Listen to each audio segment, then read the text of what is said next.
அந்த கலையில் கோயம்புத்தூருக்குனே ஒரு பெருமை உண்டு.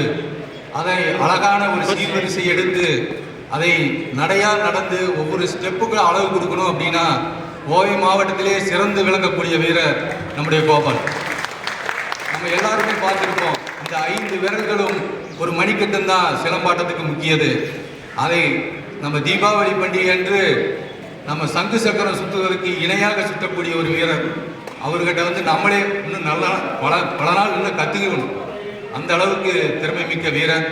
வெயிட் லிஃப்டிங்லே கலையை கற்று வெயிட் லிஃப்டிங்லே நான் ரயில்வேலை வேலைக்கு வாங்க வேண்டும் என்று வீர சபதம் எடுத்து சென்னை ஐசிஎஃப்லே வேலைக்கு சேர்ந்து தான் சேர்ந்த நிறுவனத்துக்கு ஐசிஎஃப்லே நடக்கக்கூடிய ரயில்வே மீட்லெல்லாம் தங்க மெடல் வாங்கி கொடுத்து ஐசிஎஃப்க்கு பெருமை சேர்த்த வீரர். இப்போ நம்ம இங்கே சதன் ரயில்வேக்கு வந்ததுக்கப்புறம் அவர் நாங்கள் ரிட்டையர்ட் ஆகிற ஸ்டேஜில் தான் நாங்கள் வந்தோம். நானும் ஒரு வெயிட் லிஃப்டர், அவரால் உருவாக்கப்பட்ட வீரன் நானும். நாங்கள் இங்கே வந்ததுக்கப்புறம் நாங்கள் வெயிட் லிஃப்டிங் எல்லாம் செய்யலை, நம்ம ஃபேமிலியோடு இருந்துக்கிட்டோம். அதற்கு பிறகு அண்ணன் ஐசிஎஃப்ல இருந்து ஒரு சாம்பியன் பட்டத்தை தேசிய அளவிலும் இன்டர்நேஷனல் அளவிலும் வாங்கினார். காமன்வெல்த் 2 மெடல் வாங்கி நம்ம இந்திய தேசத்துக்கு பெருமை வாங்கியிருக்கார். தெற்காசிய விளையாட்டுப் போட்டியிலே 3 கோல்டு மெடல் வாங்கி நமது இந்திய தேசத்துக்கு பெருமை வாங்கி கொடுத்திருக்கிறார்.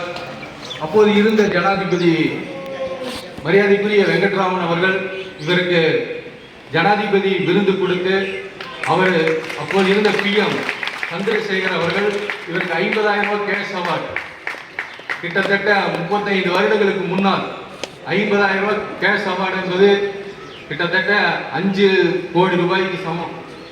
அந்த மாதிரி இருந்த காலகட்டம் அது.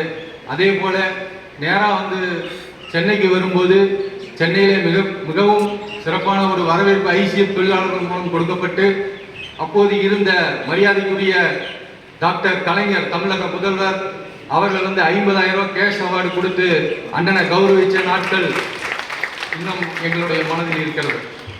இன்றைக்கு அதோடு மட்டும் இல்லாமல் அப்போது கலைஞர் அறிவிக்கிறாரு, இந்த விளையாட்டு வீரர்களுக்கு பென்ஷன் கொடுக்க வேண்டும் என்ற ஒரு திட்டத்தை கொண்டு வர்றாரு. அந்த திட்டத்தின் அடிப்படையிலே இன்றைக்கு மாதம் 12,000 ரூபாய் பென்ஷன் வாங்கி கொண்டிருக்கிறார். இது அவருடைய உழைப்புக்கு கிடைத்த வெற்றி. இந்த வீரன் வாழ்வாங்கு வாழ வேண்டும் என்று இந்த நேரத்திலே கேட்டுக்கொண்டு, அடுத்தது நம்முடைய தங்கவேல் அவர்கள்